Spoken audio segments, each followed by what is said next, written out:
So these are our beautiful steers, 45 steers grazing out in stockpile cover crops. So warm season annuals that we did not graze. We're good. Okay, so warm season annuals that we did not graze when they were in, gosh, just the height of their growth. You know, if we could flip back in time, you would see this pasture just full, tall sorghum Sudan, gourds everywhere. We're going to walk out there in a minute. You're going to see all the different varieties of vegetation and forage in this pasture.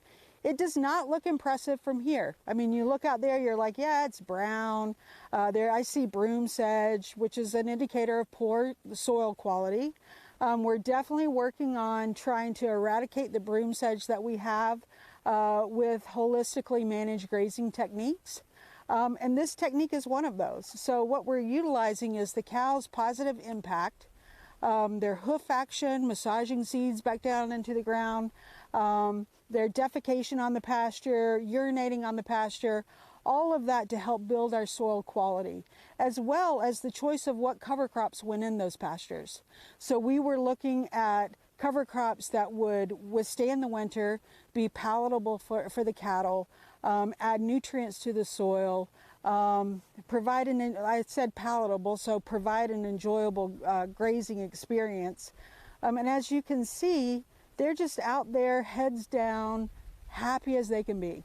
And this has been so we planted 105 acres of cover crops right around July 4th, so early July. It germinated well. Like I said, in the fall, it was stunningly beautiful, super high forage. And every time I would drive by it, I would be like, oh my God, I have got to get the animals in there. And I'm sure everyone was wondering, why isn't she grazing the animals? Like, what's going on here? But the point is to actually let it hard freeze, and then that's your stockpile. So we started, like I said, 105 acres. We have currently grazed, I'd have to look at my book, but we've grazed 2 small pastures, one that's 9 acres, one that's 15 acres, and that's taken about 2 weeks to get through. So during those 2 weeks, we didn't feed out a single bale of hay to those animals. And very interestingly enough, one thing that I noticed was the amount of salt and minerals that we were giving the animals, this group of steers, went from 2 bags every 3 to 4 days, which is really high consumption. And again, that's salt minerals of high quality, $37 a bag. So they're spending a lot of money on salt and minerals. These steers, and we're at 15 days grazing, and these steers have had 2 bags of salt minerals during that whole time. So obviously there's something in this forage crop, in this stockpile forage, that is giving them the minerals and all the things that they need, and they're completely happy. When I come in the morning to move them to the next paddock, they're never standing there waiting on me to show up. You know, they're grazing. Yes, they love it when I go in and they'll follow me, but they don't stand around bawling, wanting more forage. This pasture is 2,100 feet long. At the rate that we're grazing it, if we give them 40 feet a day, that's 50 days just on this one side. Now, obviously, that's a starting point to start tinkering with it. So there's lots of variables. If we get into this heavier broom sedge and find that the forage quality isn't there, that's obviously going to mean that we're going to have to give them more room. I'm thinking about, well, I know I'm going to bring in 21 steers from this mama cow group to join them. So obviously that's more stock. They're going to need more forage. But nevertheless, if we were to go at this rate and it pans out with what we laid out, there's 100 days of grazing here. Looking at it, you'd never think that. You know, I just think it's fascinating. This is the first time we've ever done this. This is the first time I've ever done any kind of stockpiling a warm season cover crop like this. So from what we can see right here today, I would say this could be a game changer. Cool. Yeah. Well, I've actually got, let me see, I'm going to hop in here in the camera. So I've actually got a little treat ready to go for you. So I took some drone footage last week from one of the other fields that Donna mentioned that we had stockpiled these summer annual cover crops in. And I took a drone shot before the cattle moved in, and then 2 days after they were in there. And I'm just going to show you that real quick. It's just a really short clip. You'll see a side-by-side image, and the image on the left will be the before, and then the right will be the after, just so you can get an idea of what these stockpiled cover crops look like and just how quickly the herd will go through them. So I'm going to play that for you right now.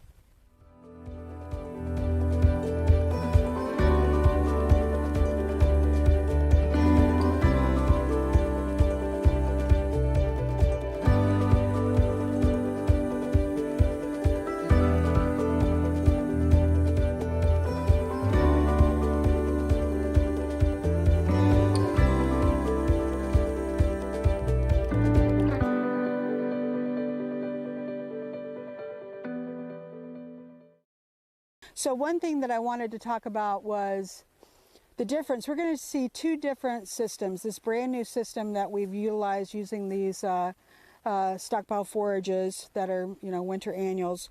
And then we're going to see what we're doing over with the mama cows. I just went and checked it out, and there's so much stockpiled forage over there that we're going to do the same system with the mama cows. We're going to strip graze it or mob graze it, and we can talk about the differences there. But one thing that I noticed when the steers went into the cover crops is that all of a sudden their manure piles, which are a really great indicator of cattle health, is looking at cattle manure. And what you want is a round patty of manure with a divot in the top, like a pond. Mm-hmm.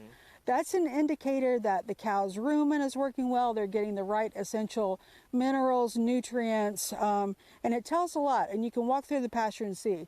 Got any examples nearby? Well, yeah, as a matter of fact. And this isn't the best example, but it's pretty darn good. Mm-hmm. So this is a round manure pile, and you can see the pond in the middle. And, I would say that in the steer group, about 75% of the manure patties are going to be of that quality, what you're looking for. When we go over and look at the mama cows who have been given lots and lots of hay in a small area to trample that into the ground, there's a lot of difference. And what you'll start seeing is, I think they call it bread loaf manure, because it's all these loaves stacked up, and that's an indicator that the cows need more protein. So we see that manure and we're like, okay, they need more protein. We know we've got some clover over on the north side. That's probably going to fix things. What did you use to plant the cover crops in the pastures? Yeah, we used a no-till drill. So that's really important to us when we think about regenerative agriculture. Things that we can do to help the soil have higher nutrients and microbes and more activity. I mean, we've got livestock above the soil, but we have a whole nother ecosystem of living things below the soil that we're also trying to tend to. Mm-hmm. So we don't plow, we don't disc, we don't do anything like that. So we bought a no-till drill a couple of years ago, and I use a company, Green Cover Seed, who have been incredibly helpful through this process of looking at our soil samples, evaluating them, and then figuring out, within our context of trying to regenerate Heifer Ranch, what are the best seeds that we can put in the ground that'll get us to that point. How many different species of cover crop are in the mix? There are 10 different species of cover crop. Awesome. What are some of the different things in there? Yeah, some of the things that are really, really done well for us are the different types of sorghum Sudan grass, as well as the millets. So those are all within the grass family. Mm-hmm. And the cows absolutely love them and eat them. One thing, let me see if I can find one. We tried, Green Cover suggested that we put some gourds in the mix, ornamental gourds, which when we open this next section up and let the cows in, you'll see them. And my question to Green Cover is, well, are they going to eat those things? Shockingly, they do. Mm-hmm. And when they bite them, it sounds like a mini bomb going off. Yeah. Like, it's really loud. It's really cool. But they do eat them, but they also trample them. Mm-hmm. And within those gourds, there's so many seeds that are going back down into the ground. You want to walk a little bit closer, because then they can even see over Yeah. To the next strip. Yeah. So one way that I would say the main way that I evaluate, is this working? Are the animals happy? Or just some basic observations that I make every single day. Like I already talked about the manure on the ground, but also are they happy? These cows are happy. Yeah. Like their heads are down, they're munching away. I was going to move them into the next paddock, but holy moly, there's a ton of forage right here. So I didn't talk about, when we talked about strip grazing this pasture, one thing that I didn't talk about is the fact that we're going to let them back graze too. So as we move this fence up, they're going to be able to come back. We've got our water source over in the corner, as well as salt minerals if they choose to use it. I'm also, over by that tree. I'm also, just for fun, I've been really interested to see how they do on apple cider vinegar. So they have a mixture of apple cider vinegar and water in a tub that they can drink if they choose. They've gone through about half of it since yesterday. So I don't know if they can see just how much forage there is down here for them to graze. The stuff they're still munching on? Oh my gosh, yeah, there's just tons. Hey, buddy. What do they seem to be going after first? What are they eating first? I noticed the sorghum disappears pretty quick. when we first put them into the pasture, the first thing they're going to go for is the collard greens. So I don't even see any collard greens in here. They've eaten them all. But that's one thing that did really well. So brassicas. The way that we've designed this paddock, this whole paddock, the 60 acres is, they're going to strip graze it forward. The backstop is always going to be the tire water. So where Lizzie's standing right there with a red shirt, to her right is the tire water. So once they get up to that, they're going to shift from using this tank that we put in back in the back corner by the tree that you just saw to the tire waters. So they'll strip graze up and always come back to the tire water that's behind them. One of the reasons that we're doing that is because we want the animal impact from their weight stepping on the pasture, putting those seeds back into the ground, just the animal impact. What sort of daily weight gain do you think you'll get from the cover crop grazing? Well, we currently don't, I don't know. I don't know in the dead of winter. What my hope would be is that, first of all, we'll see gains and not go backwards. In the past, just feeding hay, we've actually gone backwards. And many farmers have that happen, and it's really frustrating. I definitely don't think we're going backwards. Gotcha. We have scales on the north side. We're getting ready to put scales on this side. So I don't have any scales, but once I do, I can't wait to weigh these guys on a monthly basis, maybe even more often while they're on the cover crops. I don't think we're going to see something like a 2 pound a gain day, something like you might see 2 to 3 pound a day gain like you would in the summertime on sorghum Sudan. But I think we're going to hold steady, and I think we're going to increase weights. I mean, you look at them, they just look so good to me. Like you look at them, and on the left side, the rumen, the cow's rumen, you see that on the left side of the animal. And Greg Judy often talks about, he'll call it the triangle of death. Triangle of death being that, I don't know if you can see it, but this triangle right above their pin bone, if that's like super sunk in, the cows just aren't getting their gut fill. You don't see any of the steers out here with that. They look great. They do. Yeah.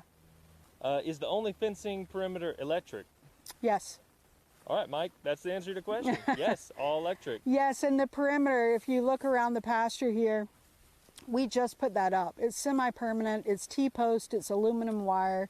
Otherwise, we would have to put fencing across the road, which makes it really labor intensive. So we just decided to do 2 strands of aluminum around this whole perimeter fence. On the back side here, we have barbed wire. We run our electric off of that, just holding it and pull it out, pulling out the poly reel. But yeah, I'm glad we did this. Cool. Freesia Burns, did the cows drink more water than usual when you added the apple cider vinegar? The apple cider vinegar that we gave them was separate from their water tank. So I don't know. Some people add it directly to the tank. What we did was we put out a separate tub. Gotcha. So I don't think they've really taken to it yet. You know, apple cider vinegar is really good for, I mean, it's sort of like Dr. Bronner soap. Yep. It'll cure anything. So some livestock practitioners, husbandry people use it. I've heard a lot of great things about it. One thing that I was thinking about doing this winter when we were feeding so much hay, I've heard of people taking a gallon of apple cider vinegar and pouring it into a round bale, letting it sit a couple of days and feeding that out. Never got to that, but we had a little bit of apple cider vinegar left, and so I just wanted to try it. Cool. See, Terry Wolin asked, how do you provide water when the source is frozen? Well, thankfully we live in Arkansas, and our waters, our tire waters, don't freeze. If they do, it's only on the cap, and we come by and break it up. This movable tank, though, can be problematic if it gets really, really cold. So we have, you know, our water lines that go to these tire waters are deep enough that we're not having a lot of freezing issues. Okay, cool. Well, I'll let you open this up real quick. Yeah. Yeah, so, you know, if they were to come in right now, they're going to, first of all, gun for these. Can identify someone with this? Yeah. Cool. So this is collard greens. And they're absolutely delicious. This is from Green Cover Seed. They're forage collard greens, but I've taken many a bag home and cooked them up for dinner. And they're just so, I feel like they get sweeter as the winter goes on. And then these stalks. Oh, here's a gourd. Oh, yeah. Yeah, so, I mean, I can't imagine eating this and not needing dental work, but they do it. And the hope is that they'll step on them, really, and get the seeds back in the ground. Nice thing about this is that the gourds is that when they were growing, it was just a, you know, you talk about wanting to always armor your soil.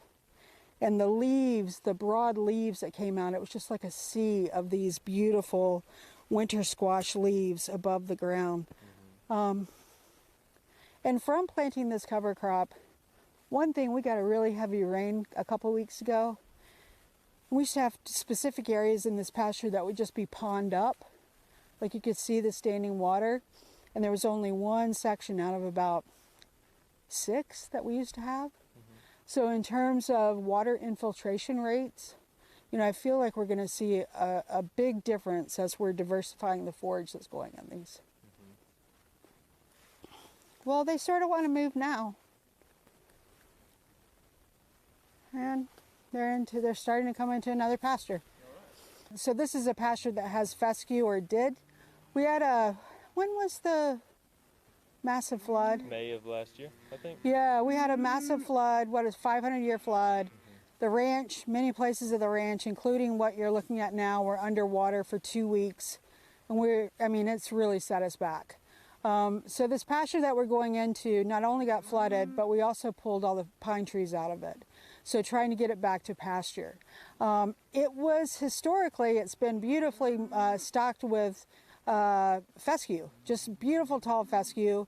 There's almost none in there now.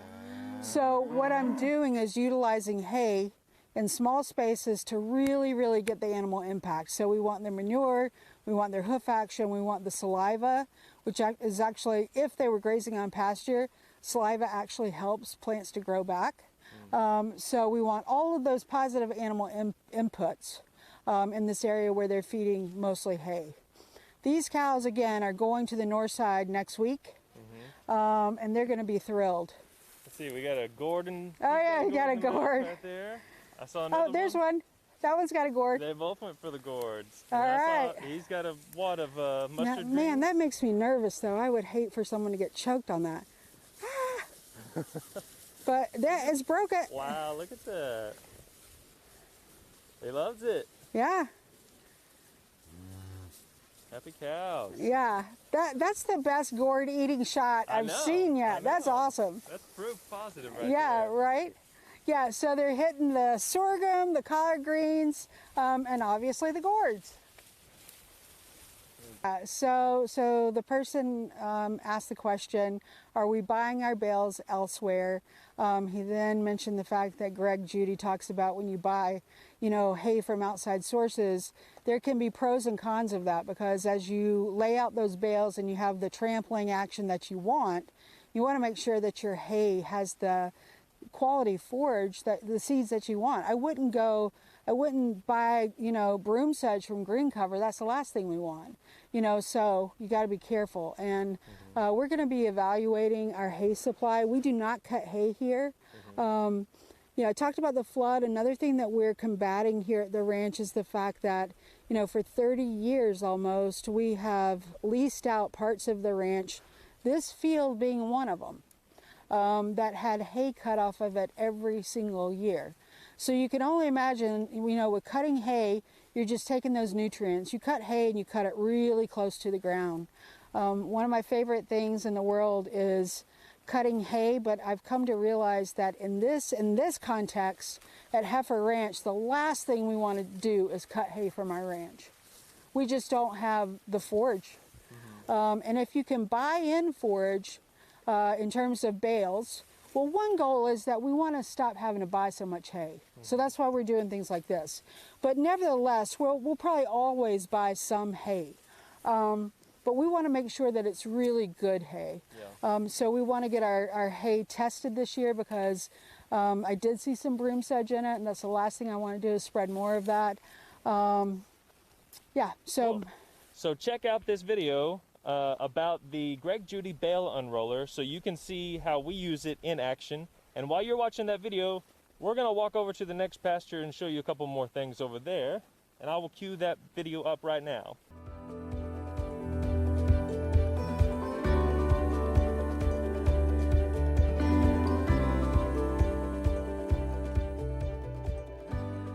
So this is a hay bale unroller. It was actually created by Judy in Missouri, and he sells them from his farm. But it's been really useful for us, because one of the main things that we're trying to do is utilize hay not only for forage but as a soil amendment. So we're approximating 50% is getting eaten by the cows, 50% is getting trampled into the ground, the seeds and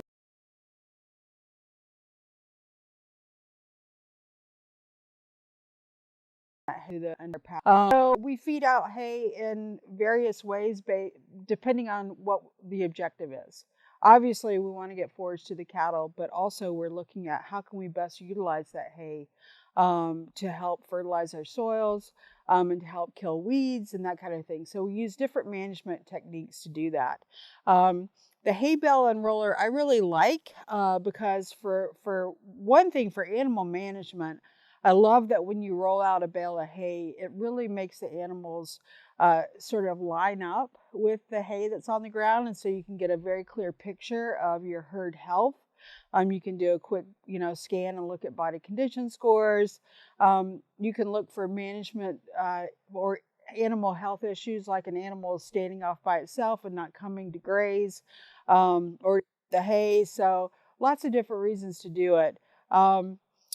I'm getting ready to spread this bale of hay down in a pasture that's really gotten taken over by cockaburros. So we're gonna graze the animals heavy in this area, hopefully to trample some of these seeds back into the ground.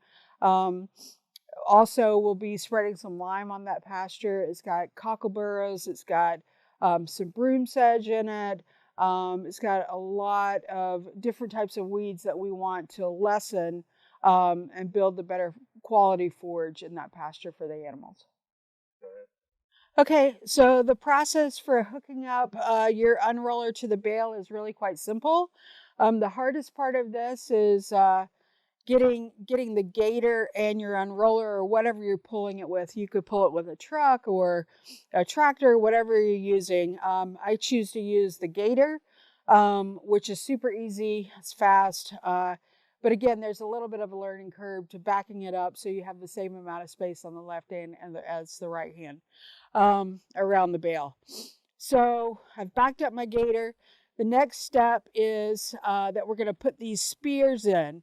So what I have found from doing this is that instead of aiming for the direct center of the bale, the spear goes in a little bit better if you go slightly off. So you'll see this is the center of the bale.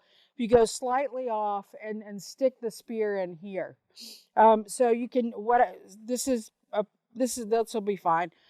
So you're gonna push this in, and then what I usually do is either kick it.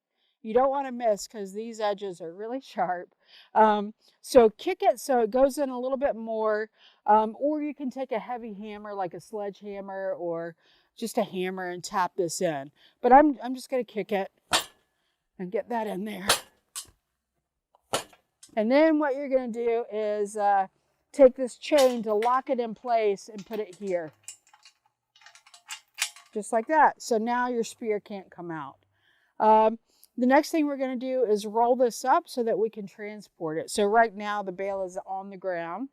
And we're going to want to go here and just roll this up. Whoop, wrong direction.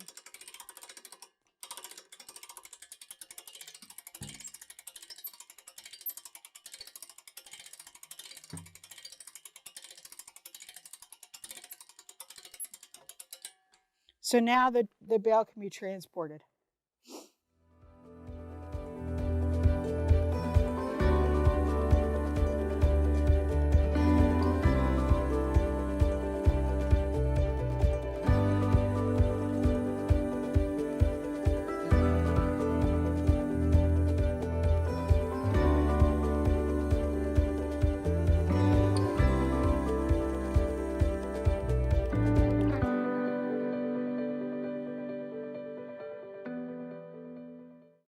We are in a new pasture now, and Donna wants to talk to you about what's going on over here.